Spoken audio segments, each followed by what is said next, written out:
Well, I'm delighted to have with me today Henry Rose Lee, who's an old friend, but also an intergenerational expert. Now, that's quite an impressive title. But one of the things that is particularly interesting is you talk a lot and you consult a lot, helping organizations enable the productivity, the collaboration, the engagement of 5 different generations. Now, that's quite intriguing. I hadn't even thought there were 5 in any organization, but thinking about it, there probably are. I wonder if you could start by just telling us a bit about these 5 different generations and how are they different? The 5 different generations are really just labels. So before I explain any of them, I just want to say one thing. When we're in an environment like this, where we're sharing information, we're learning from each other, we're looking at various insights, I label the hell out of things. But then after that, outside of this environment, we don't use the labels. So I just wanted to be clear about that. The intergenerational theory is a theory, and somebody gave it labels. And those 2 somebodies were William Strauss and Neil Howe back in the late 1980s. They first came up with the theory. So they're the ones that gave us the labels, which everybody disagrees with. So happy to talk about the labels, but then I'd prefer really to talk about younger talent or older talent. Great. Because then I'm not labeling people so much. So yes, there are around 5 different generations in the workforce today. So the oldest would be known as the silent generation, named by Strauss and Howe. And the silent generation run from 1925 to 1945. So they'd be about 76 to 96 in 2021. And stiff upper lip, great work ethic, probably leather shoes with laces. They probably believe in very well developed planning, organization, social and communication skills, very analog. Lots and lots of people, lots and lots of paper, lots and lots of individuals who might be working on a factory floor or a warehouse. The kind of working practices that we would have expected 100 years ago that lasted really until the 1960s. So that's the silent generation. There's probably under 2% of them in the UK workforce today, probably slightly more in the mainland Europe workforce today, but they're mostly in family businesses. In corporates, you know as well as I do, John, that they tend to get to around late 50s, early 60s, and suddenly they're not there anymore. So we don't really have silence unless they're a CEO, a very senior individual, or they own the bat and the ball and the game of the organization. After that, you've got baby boomers. And baby boomers are very famous for a number of things, not least because they are the richest generation we've ever had. Now, it's a bell curve. So obviously you get some of them who are not rich, but statistically, globally, between 2004 and 2010, baby boomers who are aged today between 57 and 75, born 1946 to 1964, they were the richest generation in the world, and they held 80% of the world's personal wealth. So they got a bit beaten up by various recessions, COVID, and various other things will have had an impact, but they are still very rich. You would expect every generation that comes after the one before to be richer, but it stops with baby boomers. After that, people start to get poorer, in inverted commas, so there's less wealth. But anyway, baby boomers, so called because of the huge spurt in birth rate after the Second World War. Right. And Strauss and Howe came up with that name, baby boomers, but really it was really being bandied about because of this huge spurt in birth rate. Apparently, if you have war, when you come back home again, you make babies. That's obviously the rule. If you look at 2012 in the UK, we had the Olympics and the Paralympics, and in 2013, there was another big spurt in birth rate, but just in 2013, and then went back down to normal again. So that was really another thing that came to me, that apparently if you have war, you make babies, but if your team wins, you make babies.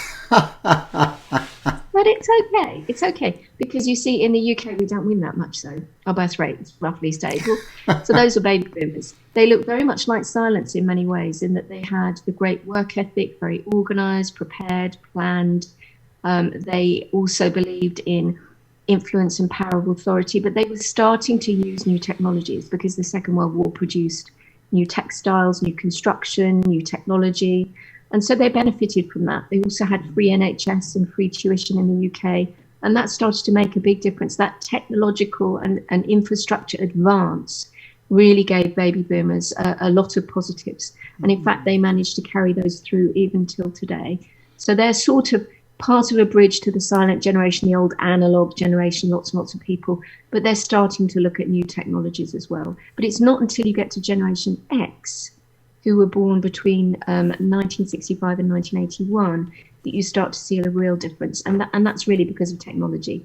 So you're seeing computers arrive, you're seeing email arrive, you're seeing lots of new ideas coming into workplaces. You're seeing fewer people being able to run offices and factories and warehouses. So that's sort of the start of a post-internet computer-based workforce.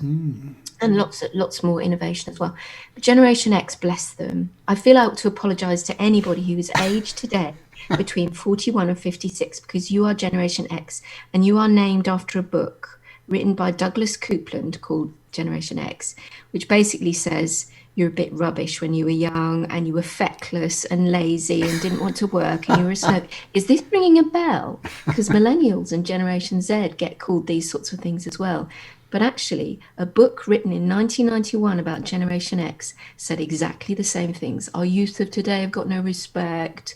They're not polite. They don't know how to work properly. So isn't it interesting for me that in generational theory, what you get is it seems like older generations disparage the younger ones.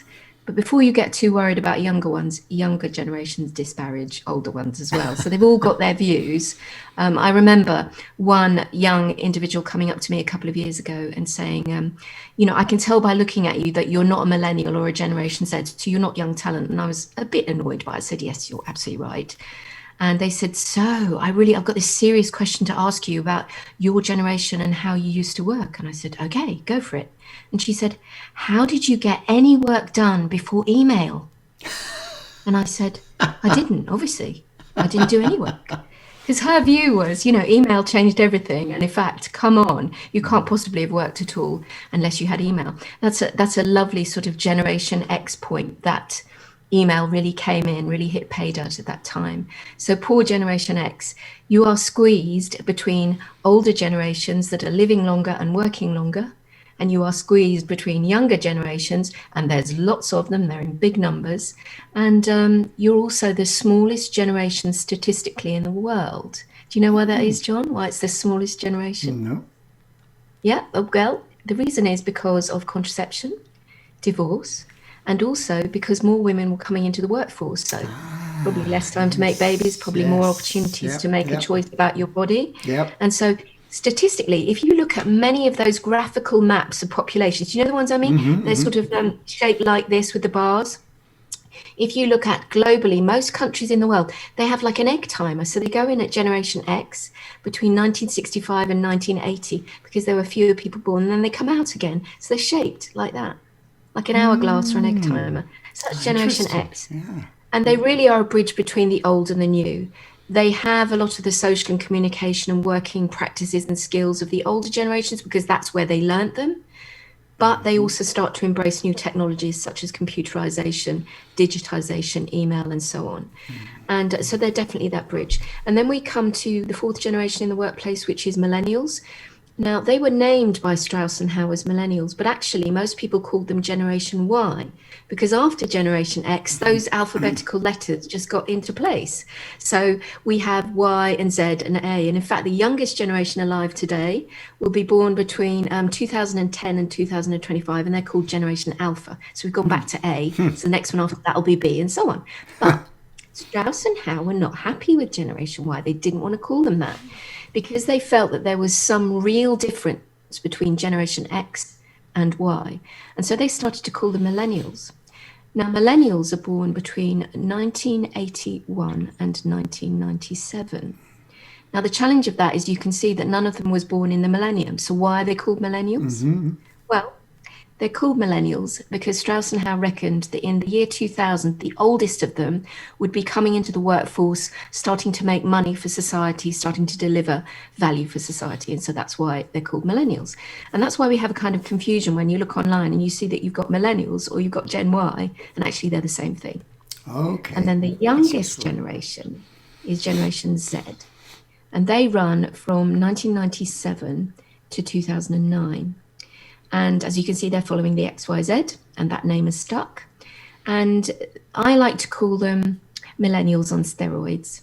So they're absolutely the new world of digitization. They have grown up with technology. They have never not known or understood computers. Therefore, they're tech savvy. And often Generation Z and the youngest generation, Alpha, are often called the glass generation because they look at so many glass fronted devices. Ah, It's like iPads and yeah. laptops and smartphones and things like that. So they are like millennials in that millennials and Generation Z share that sense of a new world that is completely technologically advanced, and the old world of paperful and lots of people has really gone. Structures have become very flat in the workplace. What we're finding is that younger generations get promoted more quickly. There are jobs now in place that weren't in place even a year ago or 5 years ago. New jobs are being invented all the time. For example, we have new COVID jobs that we didn't have a year ago. You have COVID compliance officers, and you have back to work officers and things like that. It's fascinating. But absolutely, these youngest generations are at the forefront of new technologies, new ways of working, and new ideas and new job roles that perhaps weren't here even just a few years ago. So, Generation Z, what's different about them? Well, if you've grown up online, then the biggest thing is your social media feed. And in fact, for me, the biggest challenge in today's workforces today is that the workforce no longer has the sense of loyalty and commitment that it used to have when young individuals came into a workplace. So in the past, before technology, can't even say that, before computers, before all of these different types of apps and social media, what you would have is you would have your home and personal life, your friends, that would be one community, and then the other community would be your work-based community. You would tend to copy or follow, or at least like to some extent, the ideas that were already in the workforce, and you would follow those, and there would be a level of commitment and loyalty that was just naturally there the longer you stayed. That's gone. What we've got now is that the most important community for our youngest talent is in their social media feed. That's never happened before. And it's changed the way that people think, buy, sell, interact, communicate, and work. So our youngest generation are very interesting because that's how they have been looked at the world, how they've been looking at the world. And also, I guess another difference for them is that they're the most entrepreneurial generation we've ever had, Generation Z. And Generation Alpha, the one that's to come, will also be highly entrepreneurial because, of course, they too are growing up with social media. So you might say to me, well, okay, that's Generation Z. The oldest of them, 16 to 24, will be in the workforce. The youngest, 12 to 16, isn't there yet, but that's the latest generation in the workforce. And they're very entrepreneurial because of social media. They're all about to think of new ideas and, setting up a business online, and I'm going to have a side hustle or a slashy, or, there's all these words for the different types of jobs that they think they're going to have. But they have no training for it. We don't train entrepreneurialism in schools. We don't have apprentices with it. Unless you actually do some kind of business degree or some kind of HNC or HND or an NVQ that has a module in entrepreneurialism, you don't learn it. So you've got all these people going, I'm going to do this, it's going to be amazing, with no training whatsoever. Wow. And in fact, there's a funny statistic I got from Glasgow University that said when they ran entrepreneurial programs through their Hunter department, they discovered that the vast majority of people that learned about entrepreneurialism then didn't want to do it because it was too hard. It's too difficult. So those are your 5 generations. Wow, that's an amazing, rich picture. I've had an education in the last 10 minutes. That's fantastic. As a baby boomer, I'm now slightly worried because I think, maybe I don't understand these young people. But no, that's really helpful. But in what you just said, that really touches on what I'd love to get into next. You and I met, first of all, at a course all about innovation, and I know you share my interest in it. What does all this mean for innovation? Not least, if I'm trying to make innovation happen in a reasonable size organisation, I'm likely to have all of these generations. Are they all going to participate the same, or can you just sort of unpack the implications of this for innovation? I think the implications for innovation fall into 2 camps, and I would call those 2 camps good news and bad news. Okay.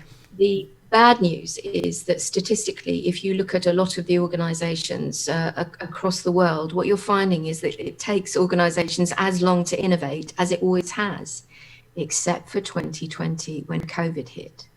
And that was the first time that organizations had started to think about the fact that they couldn't move fast enough and they needed to move more quickly. So it took a crisis and an emergency to bring us good news, which says that we can innovate more quickly. But the bad news is we often don't.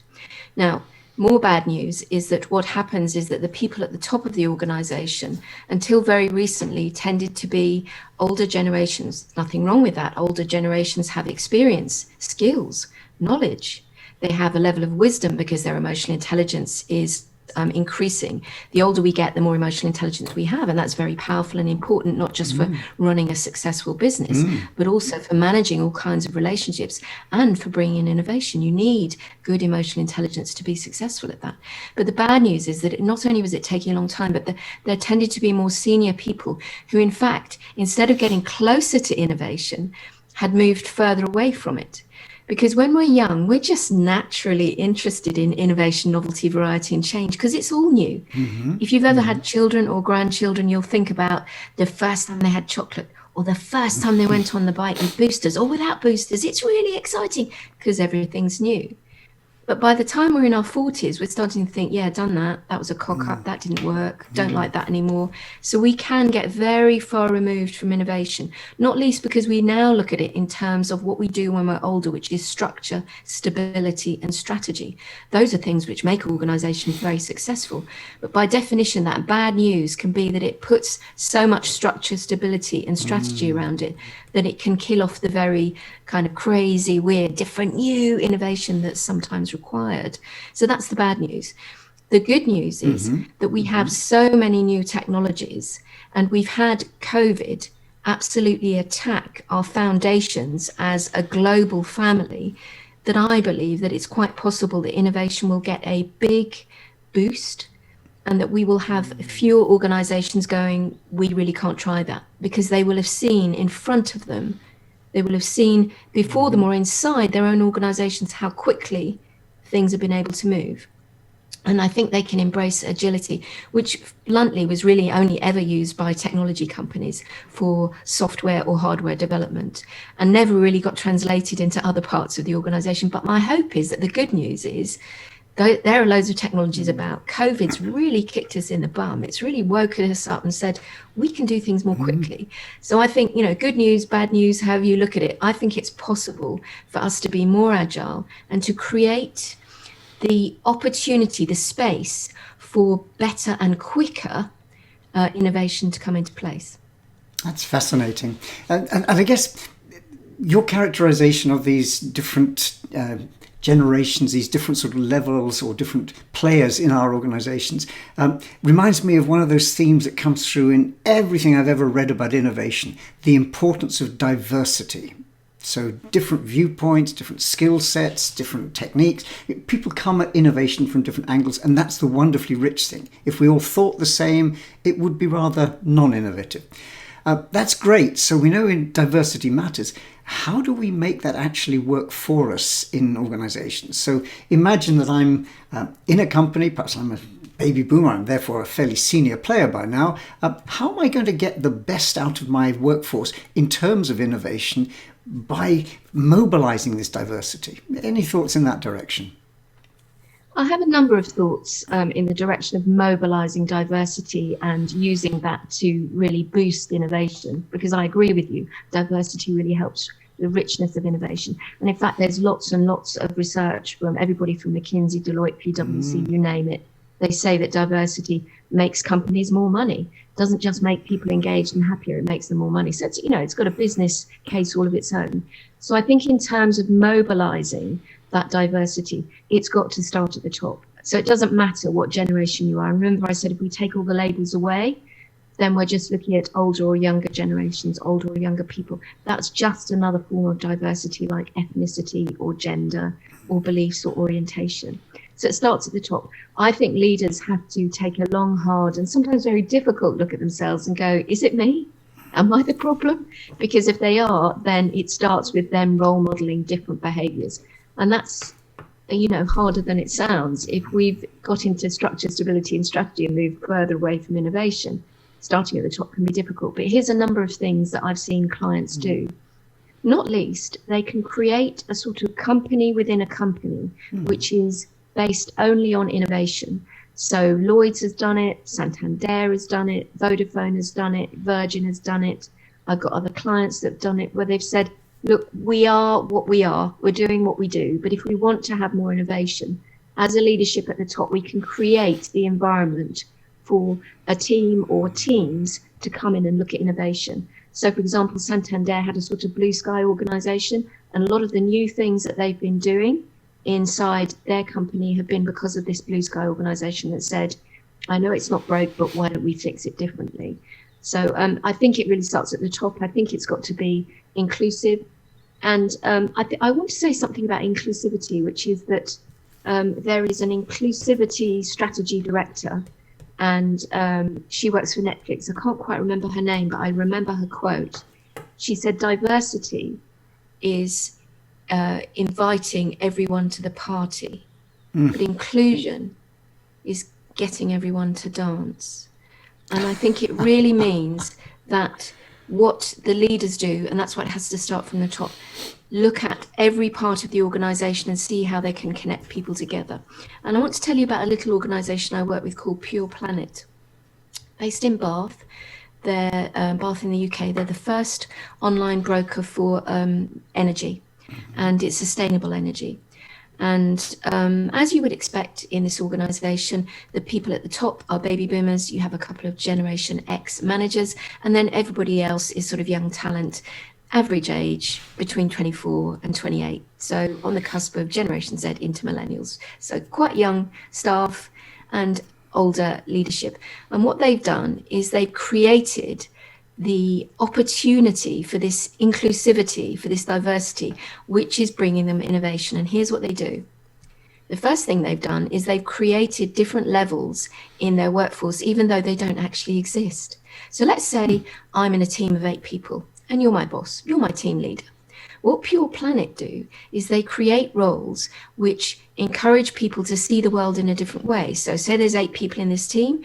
They say, right, it's not mandatory, but we're going to offer you the opportunity. You, Joe Bloggs, can become a coach to the team if you like.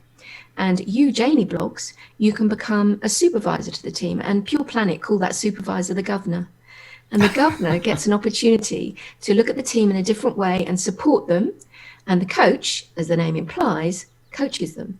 And then after 3 months, they come back down into the team of 8 people, and then 2 other roles come up. So that rotation of roles that didn't really exist beforehand has come in. And they've brought in other roles as well, like product champions, service champions, and you can try your hand at that role, try your hand at another role, and then you come back down into the fold, into the team. And the thing I love about rotating roles and creating them is that that gives you the energy. It gives people a different lens, and it's in those kind of happenstance opportunities that a lot of innovation happens. The other thing they've done is they've created a community with their customers, and that community is not just the customers, but it's also the people who work in the teams. And so regularly they're talking to customers, really talking to customers. It's all online, but it's really happening on a regular basis. And I think that too creates the environment for more of those happenstance discussions where ideas come out. And then of course they have a forum a bit like Virgin or Vodafone or Lloyd's or Santander, which is a sort of blue sky organization within which is looking at these ideas as they come along the conveyor belt. So I think that's very powerful. And I think one other thing I'd like to say is that when you have an opportunity to create innovation, it needs structure. So you remember I said older generations do structure, stability, and strategy. Innovation really needs that. Otherwise, what you get is a funny story I'm going to share with you. I used to do a lot of work for Eurotunnel. And one of the things that we talked about was innovations in the way, not just that the service ran along the Channel Tunnel between Calais and Folkestone, but also about different ways of running the service, looking after people in terms of safety, all sorts of things. And we would regularly do surveys to get innovation ideas. And one of them was where somebody said, we want pink toilet paper. And it was then that I realized that you can't just have innovation for innovation's sake. Because, of course, the leadership looked at that and said, well, we don't want pink toilet paper. And I said, hang on a minute, we need to say thank you to the individual that came up with the idea that all the trains need pink toilet paper, but we also need to tell them why they can't have it. And of course, if you think about it, pink toilet paper is more expensive than white toilet paper.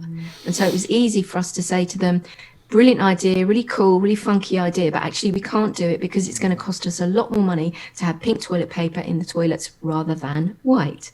And I know that's a silly story, but there is a very serious view behind that. And that's that leaders need to create not just the environment to encourage innovation, but then the framework to protect it and make it real and make it happen. Otherwise, what you've got is loads of people going, I've got this amazing idea. And the organization doesn't know it, can't eat it, can't use it, can't afford it. And then all of that fantastic innovation dies away. So with my clients, what I've tried to do is to create innovation frameworks, which are unique to each organization, but which create that sort of structure, stability and strategy and a business case for any idea. And if it ticks the boxes of the business case, it will be piloted. If it doesn't, then it's a thanks very much, what can we learn from this, and a move on. So I know that was a long answer, but that's basically how I see certain ways to really boost innovation. Henry, that's absolutely fascinating. And I have to say, encouraging. What I'm hearing is it's not a case of one size fits all. It is recognizing the enormous diversity and trying to match that with diverse approaches to dealing with it. But I'm also reminded of I think he'd have to belong to the silence by now if he was still alive, but Peter Drucker, who was one of the great sort of writers on innovation, and he's had a very famous article about the discipline of innovation. And for me, that's a kind of oxymoron. Hang on, innovation is all about being creative. Yes, but it also needs that kind of discipline and structure, which is exactly what you've talked about. That's been really fascinating and really helpful. I guess we are in the future going to require even more creativity, even more entrepreneurial behavior. And for me, entrepreneurs are the ones who do innovation. And what's gratifying in your picture that you paint of Generation Z and Generation Alpha now, they're entrepreneurial. So that's the kind of good news. But as a teacher of innovation, maybe I'm also challenged by what you said a little earlier, the need to provide the skills and the abilities to go on top of or to align with that entrepreneurial spirit. I wonder if you could just, in conclusion, comment a little on how we might build this kind of entrepreneurial capability into our organizations, not just amongst the Gen Zs, amongst the whole organization, but any thoughts in that direction? Yes, I do think that entrepreneurialism is a very powerful boost for innovation. And in fact, it's necessary. And I do believe that there is a lack of skills. So it's not going to happen in schools. Some bright spark said to me last week, why don't we just put entrepreneurialism on the, on the syllabus for schools? And I was like, yeah, like they need any more work to do. However, I think that in the same way that media and IT skills have absolutely appeared in the curriculum of further education, I think we could have more courses there because it is a foundation for the future. And in fact, the World Economic Forum in January came out with a report that said that we need more of these types of entrepreneurial skills. So higher literacy and numeracy, obviously, but also higher cognitive behaviors, which is where entrepreneurialism starts to sit. So I think organizations could really benefit from starting to bring in their own learning and development, which isn't just, what good looks like in our organization and how you use this widget to do X or how you use this software to do Y, but also entrepreneurialism as a foundation skill. Could be with apprentices, it could be with graduate programs. I would love to see that, especially some of the big boys and girls could do with having these entrepreneurial skills at foundation level when they come in as new graduates. I think that's highly possible. And then smaller organizations, I think what they could do is in the same way that they often send their people to go and get trained on selling skills or marketing skills, there are entrepreneurial skills training out there. As I say, Glasgow University has a big system, a program in their Hunter function. And I really think that it's possible to do that. So I think there's a level which could come into further education. And I also think that organizations who want to be enlightened and really go after innovation, they are kind of duty bound to look for those skills and try and coach and train them into their workforce. And in fact, older generations are just as interested in innovation as younger generations, as long as it makes sense to them. So I think that they wouldn't be averse to those skills either. And in any case, I would want every organization to offer these skills to anybody, no matter what their age, and not just look at them and say, because you're older, you're not going to understand innovation. The likelihood is that they could be just as entrepreneurial and just bring a different lens to it. So really, that's what I'd like to see happen. Yeah, I think that makes a great deal of sense, especially as we are moving to a world where we've got to be smarter, not just harder working, but be smarter. And in a sense, that smartness is, and COVID's shown us, very much going to depend on our innovative abilities. So I think you've given us some wonderful insights. Thank you so much for spending the time, Henry. It's a pleasure. Thank you very much for allowing me to spout off for so long about something about which I'm incredibly passionate. So thank you. Thanks a lot.